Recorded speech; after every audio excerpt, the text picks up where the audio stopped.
जैसा कि आपको पता है कि हमारा बोर्ड द्वारा जारी मॉडल पेपर का सॉल्यूशन चल रहा था, 12th class physics UP board द्वारा जारी मॉडल पेपर का सॉल्यूशन चल रहा था। तो ये उस सॉल्यूशन के पार्ट 2 सॉल्यूशन के वीडियो पार्ट 2 है और इसमें यानी कि पहला दूसरा प्रश्न हमने करा दिए थे। तो अब हम बात करेंगे तीसरे प्रश्न की। तो तीसरे का प्रश्न दे रखा है आपका, वैद्युत फ्लक्स की परिभाषा मात्रक लिखो। ऋणात्मक वैद्युत फ्लक्स क्या है, ऋणात्मक वैद्युत फ्लक्स का अर्थ बताओ, ये क्वेश्चन है। बहुत ही प्यारा, ये हमने सुबह एक वीडियो डाली थी, उसमें भी बताया था वैद्युत फ्लक्स को होता क्या है बेसिकली, कि यानी कि कोई भी वैद्युत क्षेत्र के भीतर कोई भी पृष्ठ है, कोई भी ये वैद्युत क्षेत्र के अंदर कोई भी एक काल्पनिक पृष्ठ हमने मान लिया, कोई भी पृष्ठ मान लिया, तो इस पृष्ठ से क्या होंगी, कुछ वैद्युत बल रेखाएं भी निकल रही होंगी। तो इस वैद्युत पृष्ठ से कितनी बल रेखाएं इस पृष्ठ के लंबवत होकर गुजर रही हैं, तो कितनी वैद्युत बल रेखाएं इस पृष्ठ के लंबवत गुजर रही हैं, वही संख्या आपकी क्या कहलाएगी, वैद्युत फ्लक्स कहलाएगी। तो क्या परिभाषा लिखी हुई है, वैद्युत क्षेत्र में या वैद्युत क्षेत्र के भीतर किसी काल्पनिक पृष्ठ से अभिलंबवत गुजरने वाली वैद्युत बल रेखाएं, वैद्युत और यहाँ पे लगा देना बल, वैद्युत बल रेखाओं की संख्या को ही वैद्युत फ्लक्स कहते हैं। इसे फाई ई से प्रदर्शित करते हैं, यानी कि वैद्युत क्षेत्र के भीतर या वैद्युत क्षेत्र में किसी काल्पनिक पृष्ठ से लंबवत गुजरने वाली वैद्युत बल रेखाओं की संख्या को ही हम वैद्युत फ्लक्स कहते हैं। इसे हम फाई ई से प्रदर्शित करते हैं। समझ में आ गई, यानी वैद्युत क्षेत्र के भीतर कोई एक फ्लक्स है, यानी बंद पृष्ठ है, इस पृष्ठ से कितनी बल रेखाएं लंबवत गुजर रही हैं, उसी संख्या को हम वैद्युत फ्लक्स कहते हैं। वैद्युत फ्लक्स का फॉर्मूला क्या होता है, वैद्युत फ्लक्स का फॉर्मूला, वैद्युत फ्लक्स को फाई ई से प्रदर्शित करते हैं। देखिएगा, वैद्युत फ्लक्स का ई और क्षेत्रफल, भाई जितना ज़्यादा वैद्युत क्षेत्र होगा उतना ही ज़्यादा वैद्युत बल रेखाएं होंगी, और जितना ज़्यादा क्षेत्रफल होगा उतनी ही वैद्युत बल रेखाएं उससे होकर गुजरेंगी। तो इसलिए इन दोनों की मल्टीप्लाई हो जाती है वैद्युत फ्लक्स को निकालने के लिए। तो ये हो जाएगा, ये इसका सदिश रूप है, सदिश रूप ये, इसको ही हम, ये होता है ना ए वेक्टर डॉट बी वेक्टर बराबर क्या होता है, ए बी कॉस थीटा, तो वही E vector dot D A vector, या आप डायरेक्ट लिख सकते हो E vector dot A vector, ठीक है, इतना लिख सकते हो। इसका फॉर्मूला क्या हो जाएगा, ई ए कॉस थीटा, तो ये आ जाएगा E D A cos theta, ये इसका फॉर्मूला बन गया, राइट। चलिए, इसका मात्रक की हम बात करेंगे, इसकी यूनिट क्या होगी। देखिएगा, वैद्युत क्षेत्र की यूनिट क्या होती है, न्यूटन प्रति कूलाम, और ये क्षेत्रफल की यूनिट क्या होगी, मीटर स्क्वायर। तो क्या बन जाएगा, न्यूटन मीटर स्क्वायर प्रति कूलाम, या इसको बोल देंगे हम न्यूटन मीटर प्रति कूलाम को हम वोल्ट कहते हैं, तो क्या हो जाएगा, वोल्ट मीटर। दो मात्रक बन गए इसके, वोल्ट मीटर या न्यूटन मीटर स्क्वायर प्रति कूलाम, न्यूटन मीटर स्क्वायर बट्टे कूलाम, न्यूटन मीटर स्क्वायर बट्टे कूलाम या वोल्ट मीटर, दो मात्रक हैं इसके। चलिए, विमीय सूत्र, ये एक्स्ट्रा लिख दिया है मैंने, कभी कभी टिक मार्क में आ जाता है विमीय सूत्र बताओ, तो वैद्युत फ्लक्स का विमीय सूत्र एम एल की घात 3 टी की घात -3 ए की घात -1। कभी कभी पूछ लेगा ये कैसी राशि है, वैद्युत फ्लक्स कैसी राशि है, तो देखिए याद रखना, वैद्युत फ्लक्स अदिश राशि होती है, वैद्युत फ्लक्स अदिश राशि होती है, जबकि इसके अंदर यूज की जाने वाली राशि जैसे ई वेक्टर ये सदिश राशि है, डी ए वेक्टर यानी कि ये क्षेत्रफल सदिश होता है, ये भी सदिश राशि है, ठीक है। तो और वैद्युत फ्लक्स की बात करें तो वो कैसी है, अदिश राशि है, राइट। अब बात कर लेते हैं कि ऋणात्मक वैद्युत फ्लक्स क्या है, ऋणात्मक वैद्युत फ्लक्स का अर्थ बताओ। तो याद रखो, ये बंद पृष्ठ है, इस बंद पृष्ठ का नेट फ्लक्स, यदि नेट वैद्युत फ्लक्स पृष्ठ के अंदर प्रवेश हो रहा है तो तब वैद्युत फ्लक्स का मान कैसा होगा, ऋणात्मक होगा, तब उस वैद्युत फ्लक्स को हम ऋणात्मक वैद्युत फ्लक्स कहेंगे। यानी कि जब वैद्युत बल रेखाएं उसमें प्रवेश कर रही हैं, पृष्ठ के अंदर प्रवेश कर रही हैं, तो यहाँ का हम वैद्युत फ्लक्स काउंट करेंगे, वैद्युत फ्लक्स निकालेंगे तो वो ऋणात्मक वैद्युत फ्लक्स होगा। और यदि वैद्युत बल रेखाएं ऐसे करके निकल रही हैं, यहाँ से निकल रही हैं, और वहाँ पे हम काउंट करेंगे तो वो कैसा होगा, धनात्मक होगा। तो इसीलिए कहा है, यदि नेट वैद्युत फ्लक्स पृष्ठ के अंदर यानी काल्पनिक पृष्ठ के अंदर प्रवेश हो रहा है तब वैद्युत फ्लक्स ऋणात्मक होगा, और यदि बाहर निकल रहा है, काल्पनिक पृष्ठ से वैद्युत फ्लक्स बाहर निकल रहा है तो वो धनात्मक होगा। समझ में आ गई बात। चलिए, अब तीसरे का ख कर लेते हैं, ख प्रश्न। तीसरे का ख प्रश्न क्या है, एक तार में 5 एम्पियर की धारा बह रही है और इस अनुप्रस्थ काट के क्षेत्रफल से प्रति मिनट कितने इलेक्ट्रॉन गुजरेंगे। देखिएगा सवाल में क्या दे रखा है, सबसे पहले फिजिक्स का ये न्यूमेरिकल दे रखा है, दिया है क्या दे रखी है, एक धारा दे रखी है I बराबर कितना 5 एम्पियर, धारा दे दी 5 एम्पियर, ठीक है। अनुप्रस्थ काट के क्षेत्रफल से प्रति मिनट का मतलब क्या है, समय बराबर प्रति मिनट का मतलब 1 मिनट, 1 मिनट का मतलब कितना होगा 60 सेकंड हो गया, 60 सेकंड। कितने इलेक्ट्रॉन गुजरेंगे, इलेक्ट्रॉन की संख्या आपसे पूछी है, यानी कि n बराबर आपसे पूछा है, ठीक है। चलिए हमारे पास एक सूत्र क्या होता है, देखिएगा हमारे पास में सूत्र यहाँ पे लिख देंगे, सूत्र कौन सा इस्तेमाल करेंगे हम, Q बराबर NE, ये होता है फॉर्मूला, होता है। चलिए आप जानते हैं एक Q बराबर क्या होता है, IT भी होता है, तो हम ये भी Q बराबर IT, ये भी Q बराबर NE, ठीक है। तो हम क्या करेंगे, इस वाले की जगह पे, यानी कि ये Q की जगह पे क्या आ जाएगा, इस Q की जगह ये वाला सूत्र लगा देंगे, NE बराबर IT, तो यहाँ से N का मान निकालेंगे तो क्या हो जाएगा IT बट्टे E। तो जब भी याद रखना, जब धारा और समय दे रखा हो तो क्या निकालेंगे, वैद्युत क्षेत्र यानी कि इलेक्ट्रॉन की संख्या निकालेंगे तो हम IT बट्टे E लगाएंगे। और यदि आपको आवेश दे रखा हो, आवेश के मान दे रखा हो, तो Q बराबर क्या लगा, N बराबर क्या लगाएंगे, Q बट्टे E, क्योंकि आवेश बराबर ही क्या होता है IT होता है। तो डायरेक्टली तो आपको सूत्र कौन सा इस्तेमाल करेंगे, हम ये वाला सूत्र इस्तेमाल करेंगे। समझ में आ गई बात कैसे आया, एक Q बराबर NE होता है, और तो देखिएगा Q बराबर NE होता है, तो N बराबर क्या आ गया, Q बट्टे E आ गया, और Q का मान क्या होता है, IT होता है, IT बट्टे E इतना आ गया, सिंपल सी बात, काम खत्म, ठीक है। चलिए तो अब N का मान, N बराबर देखिए I की वैल्यू कितनी है, I की वैल्यू है 5 गुणा T की वैल्यू कितनी है 60 बट्टे 1.6 गुणा 10 की पावर -19, ये क्या है, ये E की वैल्यू होती है, इलेक्ट्रॉन पर आवेश। देखिएगा ये पॉइंट हटाएंगे, यहाँ पे एक जीरो बढ़ा देंगे, तो N बराबर क्या आ गया 5 गुणा 600 गुणा, ये 10 की घात ऊपर जाएगा तो 10 की घात 19 हो जाएगा, प्लस का नीचे आ गया 16, ठीक है। 16 6 पंजे 30, तो कितना आ जाएगा, देखिए ये आ जाएगा आपका, चलिए यहाँ पर ये लाइन और लिख जाएगी, ये देखिए, तो N बराबर क्या है, एक सेकेंड, हेलो जैन सर, हाँ मैं यहीं पर हूँ रूम पर,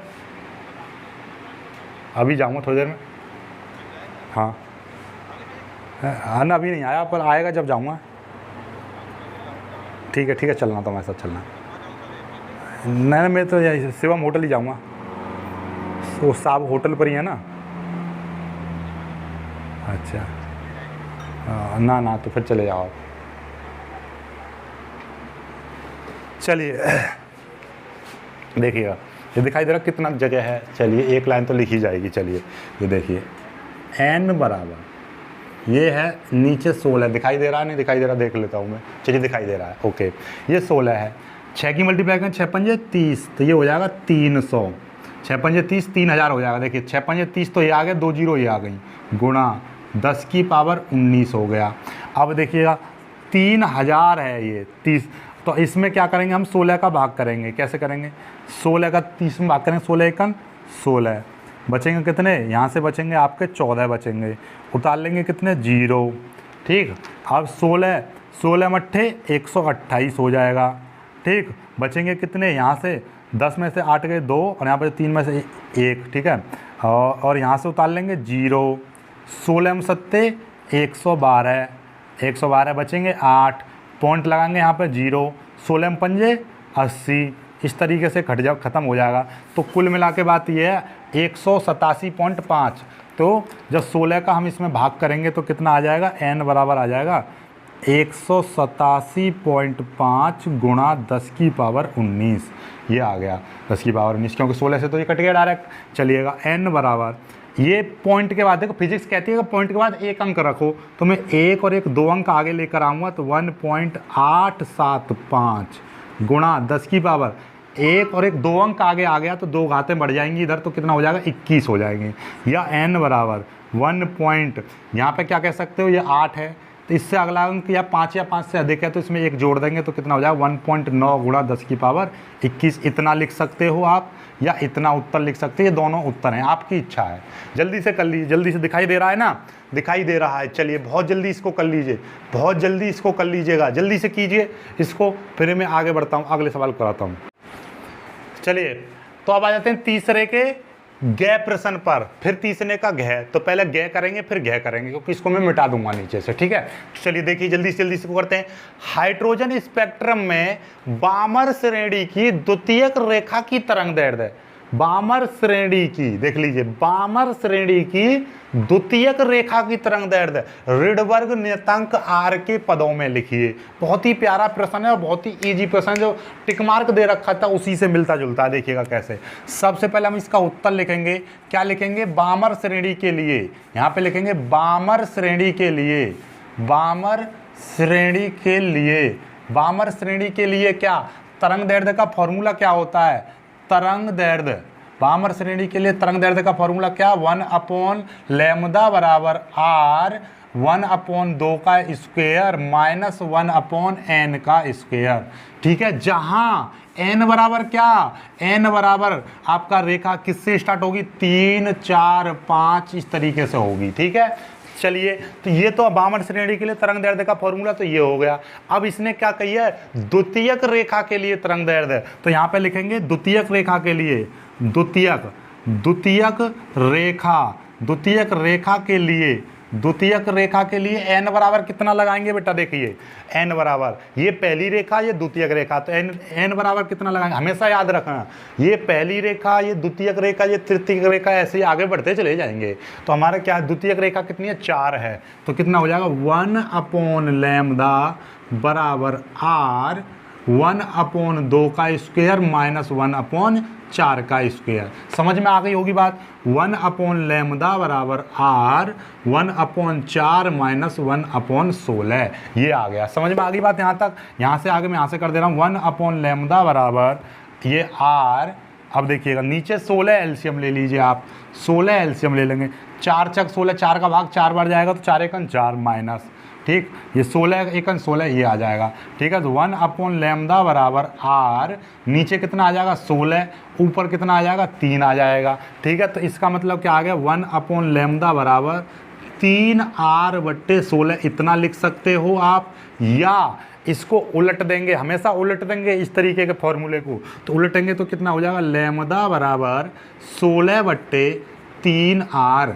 देखिएगा जब हम इसको उलट देंगे तो लैम्ब्डा/1 हो जाएगा, इसको उलट देंगे तो 16/3r हो जाएगा। तो ये आपका उत्तर आ गया, ठीक है, रिडबर्ग नियतांक के रूप में आ गया ना, आ गया। ये खत्म कहानी, जल्दी से कर लीजिए, जल्दी से इसका उत्तर मारिए, जल्दी से। चाहो तो इसमें भाग भी कर सकते हो लेकिन भाग करने की कोई आवश्यकता नहीं है, जल्दी से कीजिए, जल्दी से इसका कीजिए। आगे बढ़ते हैं हम, ये खत्म, ये एक डेरिवेशन आ गया, ये बहुत ही प्यारा डेरिवेशन है, कोई भी घबराने की ज़रूरत नहीं है, बहुत ही प्यारा। इसमें कोई थ्योरी वगैरह नहीं लिखनी है, लेकिन हालांकि मैंने थ्योरी भी कराई थी, ठीक है। चलिए हम यहाँ से इसका करेंगे, हम क्या है ये डेरिवेशन करेंगे। डेरिवेशन में यहाँ से आपको हेडिंग डालनी है, हेडिंग क्या डालनी है, ऐसे करके उत्तर लिखोगे, उत्तर, और इसमें क्या है हेडिंग, हेडिंग है डी ब्रोगली तरंगदैर्ध्य के लिए व्यंजक, तो क्या है डी ब्रोगली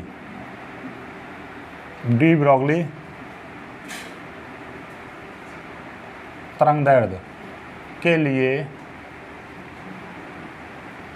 व्यंजक, ये हमने हेडिंग डाल ली, दिखाई दे रहा है यहाँ पर चमक मारती होती है, तो चलिए डी ब्रोगली, चलिए दिखाई दे रहा है, डी ब्रोगली तरंगदैर्ध्य के लिए व्यंजक, ठीक है। चलिए अब हम क्या लिखेंगे, हम जानते प्रकाश के क्वांटम सिद्धांत, हम लिखेंगे, हम जानते हैं, क्या जानते हैं,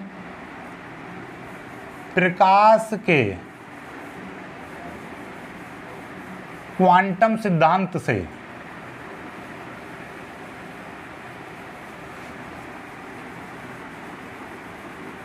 फोटोन की ऊर्जा कितनी होती है, E बराबर h न्यू, इसको समीकरण 1 मान लीजिए, जहां h प्लांक नियतांक है। देखिए आप सभी लोग भली भांति जानते हो, क्या जानते हो कि भाई प्रकाश के क्वांटम सिद्धांत ने ये कही थी कि प्रकाश ऊर्जा के छोटे छोटे पैकेटों के रूप में चलता है, ऊर्जा के बंडलों के रूप में चलता है। प्रत्येक बंडल की ऊर्जा या एक फोटोन की ऊर्जा, जिनको हम फोटॉन कहते हैं, प्रकाश ऊर्जा के छोटे छोटे बंडलों के रूप में चलता है जिन्हें हम फोटॉन कहते हैं। और एक फोटॉन की ऊर्जा H बराबर h न्यू होती है, E बराबर h न्यू होती है, और H जहाँ H प्लांक नियतांक होता है। ये बात प्रकाश का क्वांटम सिद्धांत कहता है। ठीक है, एक आइंस्टीन का सापेक्षता सिद्धांत क्या कहता है? आइंस्टीन के सापेक्षता सिद्धांत के अनुसार, या सीधे सीधे आपको लिख दीजिए, आपका लिखना चाहो आइंस्टीन का लिख दीजिए, या आप डायरेक्टली भी आप लिख सकते हो। ठीक है, तो क्या लिख दीजिए, लिख दीजिए आइंस्टीन के अनुसार लिख दिया मैंने डायरेक्ट। सापेक्षता सिद्धांत के अनुसार है। वैसे क्या होता है, E बराबर mc²। ये होता है नहीं होता? आइंस्टीन का क्या है, प्रकाश ऊर्जा संबंध। ठीक है, ठीक, तो ये द्रव्यमान ऊर्जा संबंध है, ऐसा समझिए। आइंस्टीन के अनुसार द्रव्यमान ऊर्जा संबंध से क्या होती है, E बराबर mc²। ये भी E ऊर्जा, ये भी ऊर्जा। ठीक है, तो दोनों का हम देखिए, mcc क्या है, प्रकाश की चाल। ये भी प्रकाश की बात कर रहा है और ये भी प्रकाश की, ये प्रकाश यानी कि फोटोन की बात कर रहा है, तो फोटोन भी प्रकाश है। तो ये प्रकाश की ऊर्जा, प्रकाश के क्वांटम सिद्धांत में ऊर्जा इतनी बताई है और ये इतनी बताई है, तो इन दोनों को बराबर रख देंगे। समीकरण 1 व समीकरण 2 से इन दोनों समीकरणों को हम बराबर रख देंगे तो क्या हो जाएगा, ये इस वाली समीकरण का मान इसमें रख दीजिए, तो mc² बराबर h न्यू, और m बराबर क्या हो जाएगा, h न्यू बट्टे c²। ये आ गया। ठीक है, चलिए कोई दिक्कत नहीं, यहाँ तक कोई दिक्कत। m बराबर आ गया, यानी कि ये फोटोन का द्रव्यमान आ गया,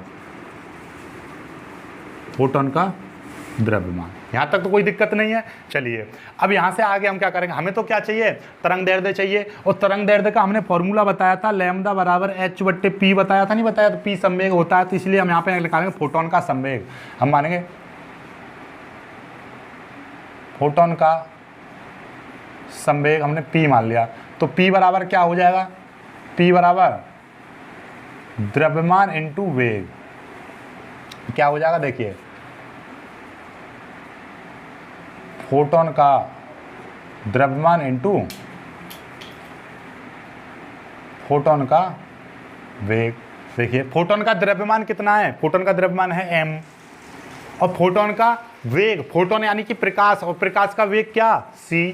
प्रकाश का वेग क्या है, c। p बराबर mc हो जाएगा। चलिए p बराबर mc, m की वैल्यू कितनी है, m की वैल्यू है h न्यू बट्टे c²। ये c², ये इसकी m की वैल्यू आ गई है c। इस स्क्वायर से ये घात खत्म हो जाएगी, p बराबर क्या आ जाएगा, h न्यू बट्टे c आ गया। ठीक, ये आ गया। बट यहाँ पे लिख देंगे बट क्या होता है, लैम्डा बराबर क्या होता है, लैम्डा बराबर, याद रखना ध्यान से, लैम्डा बराबर होता है c बट्टे न्यू। क्या होता है, c बट्टे न्यू होता है लैम्डा बराबर। तो आपको दिखाई दे रहा है ये लैम्डा बट्टे c दिखाई दे रहा है, कोई दिक्कत नहीं है। तो यहाँ से देखिएगा, यहाँ से न्यू बराबर क्या हो जाएगा, न्यू बराबर हो जाएगा c बट्टे लैम्डा। ये डायरेक्टली आप ऐसा लिख दीजिए, या डायरेक्टली एक ही फॉर्मूला लिख लीजिए। क्या भैया, न्यू बराबर क्या होता है, c बट्टे लैम्डा, ये होता है न्यू बराबर। तो न्यू का मान यहाँ पर रख देंगे, तो p बराबर क्या हो जाएगा, h बट्टे c, ये रहा, और न्यू की जगह पर क्या रख देंगे, c बट्टे लैम्डा रख देंगे। ठीक है, c से c कट गया, तो p बराबर क्या आ गया, h बट्टे लैम्डा आ गया, और लैम्डा बराबर क्या हो जाएगा, h बट्टे p। यही आपका डी ब्रोगली तरंग दैर्ध्य के लिए लिख दीजिए, यही डी ब्रोगली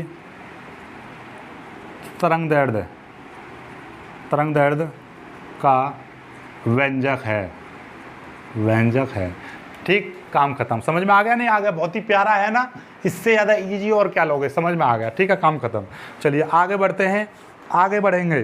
ठीक है, जल्दी से, ये हमारा मार्कर कहाँ गया, चलो ये इस क्वेश्चन को यहीं पे समाप्त करते हैं, अगले वाले को अगले वाले उसमें कराएंगे। अगला वाला डेरिवेशन बड़ा है, ठीक है, 2 लेंसों वाला डेरिवेशन है, तो इसका आज की वीडियो से इतना ही करेंगे। दिखाई दे क्या होगा। चलिए, जिसको नहीं समझ आया वीडियो को पीछे करना, फिर से देख लेना, समझ में आ जाएगा। मिलेंगे एक खुश सी वीडियो, तब तक के लिए बाय बाय।